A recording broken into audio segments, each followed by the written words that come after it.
ରୋହିତ ଶର୍ମା ବିରାଟ କୋହଲି ନ ଖେଳିଲେ ବିଶ୍ୱକପ୍ ହାରିବ ଭାରତ।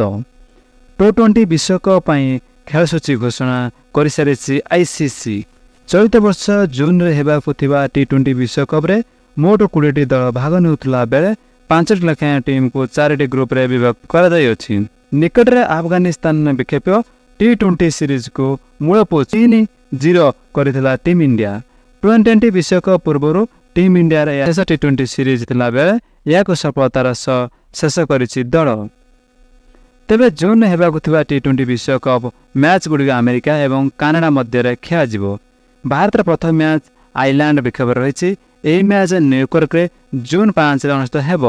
ତେବେ ବଡ଼ ପ୍ରଶ୍ନ ହେଉଛି ବିଶ୍ୱକପ୍ ରୋହିତ ଶର୍ମା ଏବଂ ଭେଟରାନ୍ ବିରାଟ କୋହଲିଙ୍କୁ ସୁଯୋଗ ମିଳିବ କି ନାହିଁ। ନିକଟରେ ଆଫଗାନିସ୍ତାନ ବିପକ୍ଷରେ ଉଭୟଙ୍କୁ ଦଳରେ ସାମିଲ କରାଯାଇଥିଲା।